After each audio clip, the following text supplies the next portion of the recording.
नमस्कार दोस्तों बिहार में मुख्यमंत्री नीतीश कुमार के सामने ही प्रधानमंत्री मोदी ने अपना जमकर प्रचार भी कर दिया और नीतीश के मुख्यमंत्री के सवाल को भी टाल दिया। नरेंद्र मोदी ने भागलपुर में बहुत कुछ साफ कर दिया।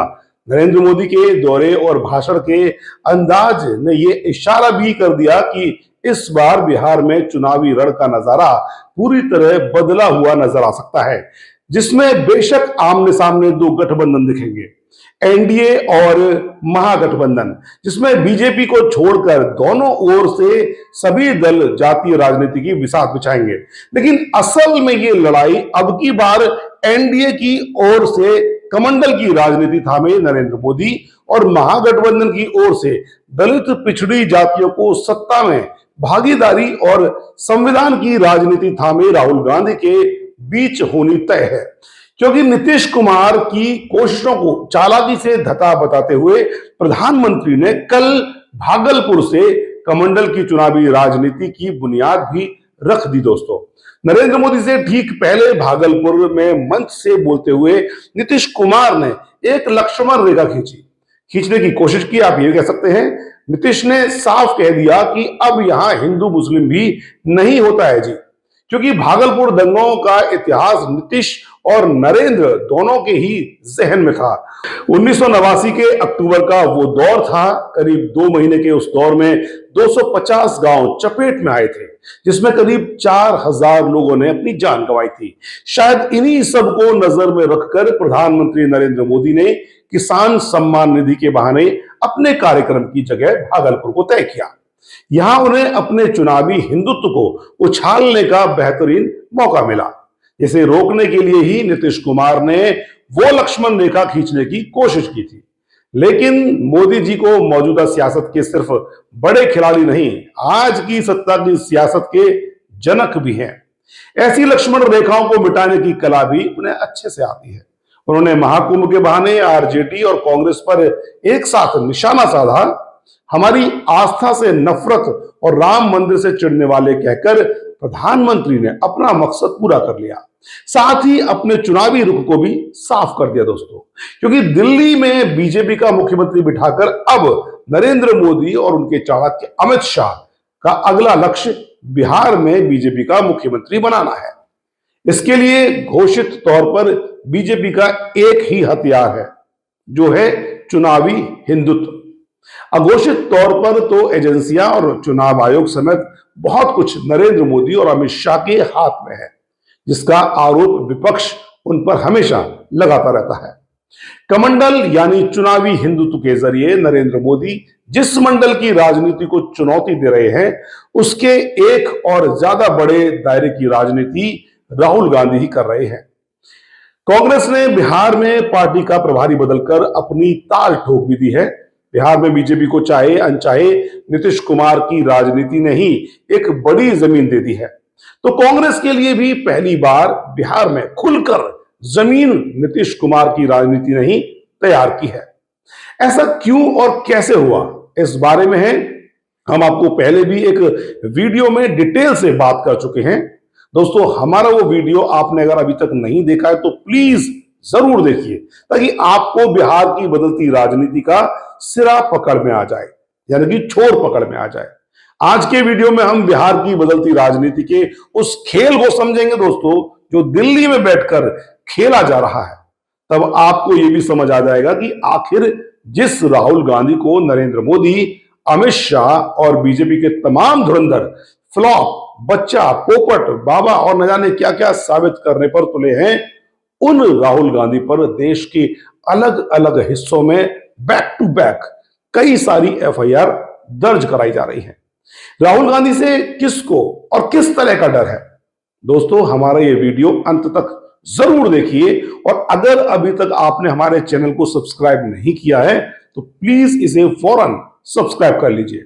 दोस्तों, उत्तर प्रदेश और बिहार की राजनीति पूरी तरह जातीय समीकरण से बंधी हुई है। ये बात आप भी अच्छी तरह से समझते हैं और मानते भी हैं। इसे मंडल की राजनीति कहते हैं। इसी मंडल की राजनीति ने 1990 में बिहार में कांग्रेस को हाशिए पर पहुंचाया और चुनावी हिंदुत्व की बीजेपी की कमंडल की राजनीति को कभी हावी नहीं होने दिया। बिहार की इतनी मजबूत मंडल राजनीति में नरेंद्र मोदी ने नीतीश कुमार के कंधों पर सवार होकर बीजेपी को मजबूत किया था दोस्तों।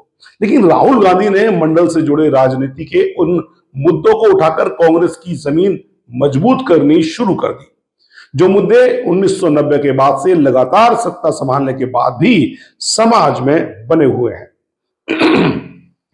तो इनमें सबसे अहम मुद्दा है सत्ता में पिछड़े और दलितों की भागीदारी और सत्ता में उनकी असल ताकत।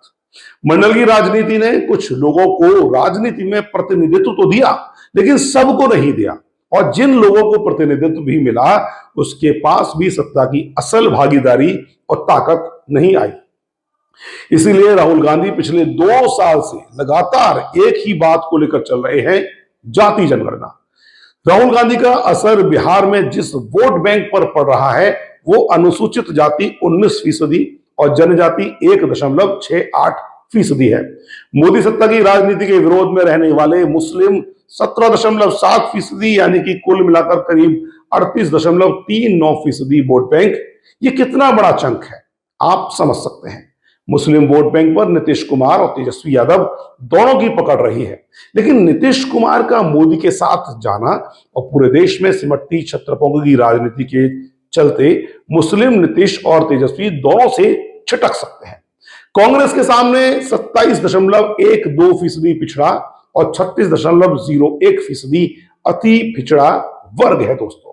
इसमें कांग्रेस की दावेदारी ज्यादा नहीं है, लेकिन जिस कोर वोट बैंक की लड़ाई राहुल गांधी लड़ रहे हैं उसमें दूसरी पार्टियों की सेंधमारी की भरपाई कांग्रेस पिछड़ा और अति पिछड़ा वर्ग से कर सकती है। बदले राजनीति हालात और आरक्षण की सीमा रेखा बढ़ाने के अपने एजेंडे की बात करके राहुल गांधी बिहार में पिछड़ा और अति पिछड़ा वर्ग में भी अच्छी खासी घुसपैठ कर सकते हैं। पटना में पिछले महीने एक कार्यक्रम में राहुल गांधी ने नीतीश कुमार की कराई गई जाति जनगणना को फर्जी करार कर दिया, क्योंकि उसमें गिनती तो हुई लेकिन उनकी सामाजिक और राजनीतिक हैसियत सामने नहीं आई। राहुल गांधी ने मंडल की राजनीति में एक नई और बड़ी लकीर खींचते हुए सभी जातियों को उनकी मौजूदगी के मुताबिक लोकतंत्र में भागीदारी और ताकत देने का जो मुद्दा उठाया है उसने सिर्फ बिहार नहीं पूरे देश में खलबली मचा दी है। जाति जनगणना कराने वाले पहले राज्य का तमगा लेकर भी मुख्यमंत्री नीतीश कुमार राहुल गांधी की खींची लकीर में पिछड़ गए। इसका सबूत लोकसभा चुनाव के नतीजों ने दिखाया, जहां नीतीश कुमार को 7 लाकर भी नरेंद्र मोदी की प्रचंड बहुमत वाली सरकार गठबंधन की बैसाखियों पर आकर टिक गई। 400 पार का सपना संजोए नरेंद्र मोदी और उनकी बीजेपी बहुमत से काफी नीचे 240 सीट पर अटक गई। राहुल गांधी के तेवर आज भी वैसे ही है, बल्कि मोदी सत्ता के कई ऐसे काम हैं, उनके बयान हैं जो राहुल गांधी के आरोपों को सही साबित करते हैं और उनके तेवरों को नई धार देते हैं। राहुल गांधी के चाणक्य और उनके बाद प्रधानमंत्री की कुर्सी पर नजर गड़ाए अमित शाह का बाबा साहेब अंबेडकर को लेकर राज्यसभा में दिया बयान राहुल गांधी के लिए एक नई संजीवनी बनकर आया है। इससे पहले लोकसभा चुनाव में बीजेपी नेताओं का संविधान बदलने को लेकर दिया बयान और मोदी सत्ता और बीजेपी की जिस सोच को सामने लाया था, अमित शाह के ताजा बयान ने उसी सोच को और ज्यादा मजबूती से सामने रखा। ऐसे में संविधान और जातीय समीकरण की राजनीति किस तरह करवट ले रही है, इसका एहसास नरेंद्र मोदी और अमित शाह को भी है। उस राजनीति पर मुद्दों के आश्रय चल रही राहुल गांधी को लेकर मोदी सत्ता का डर भी सबके सामने है, और सामने है बिहार का सबसे क्रूशियल चुनाव, जहां सत्ता का सारा खेल ही जातीय समीकरण पर टिका है, संविधान और बाबा साहेब को भगवान मानने वाली राजनीति पर टिका है। सियासत की यह तस्वीर ही है जो नरेंद्र मोदी की मौजूदा सत्ता को राहुल गांधी से डरा रही है। इसीलिए किसी ना किसी बहाने से राहुल गांधी के खिलाफ बैक टू बैक केस दर्ज करवाए जा रहे हैं, ताकि राहुल गांधी को पहले तो डराया और उलझाया जा सके और कानून के सहारे उन्हें राजनीति से बाहर किया जा सके दोस्तों। लेकिन राहुल गांधी डरो मत का अपना मंत्र लेकर अपनी राजनीति लकीर पर चलते नजर आते हैं दोस्तों। राहुल गांधी जनता के बीच अपने दायरे को किस तरह बढ़ा रहे हैं, इसकी 2 बड़ी झलक देश के दलित समाज और बहुजन समाज पार्टी के लोगों ने देखी है। 2 दिन पहले राहुल गांधी ने उत्तर प्रदेश में अपने संसदीय क्षेत्र रायबरेली में जब यह कहा कि बीएसपी सुप्रीमो मायावती अब चुनाव ठीक ढंग से नहीं लड़ती, पूरे मन से नहीं लड़ती, तो इसका असर, इशारा, जो असली इशारा था उस वोट बैंक को यह संदेश देना था कि अब कांग्रेस उनकी लड़ाई लड़ने को तैयार है। इससे कुछ समय पहले राहुल गांधी का बाबा साहेब अम्बेडकर की जन्मस्थली मध्य प्रदेश के मऊ में थे, जहां उनके कार्यक्रम को जो समर्थन मिला उनसे मोदी सत्ता को और चौकन्ना कर दिया। दोस्तों, बाबा साहब की राजनीति के सहारे उत्तर प्रदेश में बार बार सत्ता हासिल करने वाली, पूरे देश में वोट बैंक के सहारे राष्ट्रीय पार्टी बनने वाली बहुजन समाज पार्टी यानी बीएसपी के संस्थापक मान्यवर कांसीराम की बहन स्वर्ण कौर ने महू की रैली में पहुंचकर राहुल गांधी को आशीर्वाद भी दे दिया। इसके संकेत भी साफ हैं और बिहार चुनाव में इसके असर को भी नरेंद्र मोदी भांप रहे हैं। तेजस्वी यादव भी मंडल की राजनीति में बढ़ते राहुल गांधी के कदमों को आहट की तरह सुन रहे हैं, लेकिन उन्हें भरोसा है कि आखिर तो राहुल गांधी उन्हीं के हम कदम हैं। कांग्रेस बिहार में महागठबंधन का हिस्सा है, यानी घी अपनी ही थाली में रहेगा। दोस्तों, नीतीश कुमार सत्ता संभाले हुए हैं तो उन्हें लगता है कि सत्ता के पैंतरे उन्हें जीत दिला सकते हैं। वैसे भी वो खुद मंडल राजनीति के ही नेता हैं। इसी सत्ता के नाम पर नीतीश कुमार के खेला का खेल चल रहा है, जिसके सहारे नीतीश कुमार नरेंद्र मोदी और तेजस्वी यादव यानी बीजेपी और आरजेडी दोनों को साधते आ रहे हैं और अभी भी साध रहे हैं। नीतीश कुमार और तेजस्वी की सारी राजनीति बिहार तक सीमित है, लेकिन नरेंद्र मोदी और राहुल गांधी देश की राजनीति करते हैं। ये दोनों देश की राजनीति के दो ध्रुव हैं, दो विचारधाराएं हैं, जो अब संविधान और जातीय जनगणना के मुद्दे पर आमने सामने आ गए हैं। देश भर में इन दोनों की राजनीति कैसे बिहार की राजनीति में असर डाल रही है, इसका पूरा एहसास शायद नीतीश कुमार और तेजस्वी यादव को नहीं है। दोस्तों, या फिर वो अपनी अपनी राजनीति से नरेंद्र मोदी और राहुल गांधी की राजनीति को काउंटर करने की रणनीति पर भरोसा कर रहे हैं। वैसे भी गठबंधन की राजनीति के दौर में नीतीश हो या तेजस्वी, उन्हें नरेंद्र मोदी और राहुल गांधी के साथ ही रहना है। नीतीश अगर नरेंद्र मोदी के साथ का जो उनका साथ है वो जो छोड़ते भी हैं, तो तेजस्वी और राहुल गांधी के साथ होंगे। नरेंद्र मोदी को भी चिराग पासवान, जीतन राम मांझी, उपेंद्र कुशवाहा और मुकेश सैनी जैसे मंडल राजनीति के खिलाड़ियों पर भरोसा है, लेकिन इन सब के अलग अलग वोट बैंक 5-6% से ज्यादा नहीं है। नरेंद्र मोदी वैसे भी बीजेपी को बिहार की सबसे बड़ी पार्टी बना चुके हैं और इस चुनाव में बीजेपी का मुख्यमंत्री बनाने के लिए कमर भी कस चुके हैं। लेकिन राहुल गांधी कांग्रेस की सत्ता से ज्यादा दलित पिछड़ों की सत्ता और ताकत की बात करते हैं। इनमें अल्पसंख्यक भी शामिल हैं। मोदी सत्ता के पिछले 11 साल के तौर तरीकों को देखते हुए दलित और अल्पसंख्यक वर्ग अब यह भी समझ रहा है कि जब सब कुछ केंद्र और बीजेपी की सत्ता में ही समाता चला जा रहा है, जब ज्यादातर क्षत्रपों की राजनीति कमजोर पड़ती जा रही है या मोदी सत्ता के पीछे ही खड़ी नजर रही है, तो फिर उन्हें भी अपने मुद्दे उठाने वाले केंद्रीय राजनीतिक दल को ही मजबूत करना होगा, यानी राहुल गांधी और कांग्रेस को ही मजबूत करना होगा। लोकसभा चुनाव में विपक्षी इंडिया गठबंधन का इतनी बड़ी ताकत के साथ उभरने की वजह यही है कि उसमें कांग्रेस भी शामिल है। बेशक अलग अलग राज्यों में क्षेत्रीय दल ही आगे नजर आए हों, लेकिन वोटर्स की नजर में वो मुख्य विपक्षी कांग्रेस के सहयोगी ही हैं। अब अगर विपक्षी कुनबा बिखरता नजर आ रहा है और राहुल गांधी पर मोदी सत्ता के हमले तेज हो रहे हैं, तो इसका राजनीतिक फायदा भी राहुल गांधी और कांग्रेस को मिल सकता है। दोस्तों, खासतौर पर अल्पसंख्यक और दलित का एक बड़ा हिस्सा कांग्रेस की ओर वापस भी आ सकता है। इसके पूरे चांसेस, गुंजाइश है।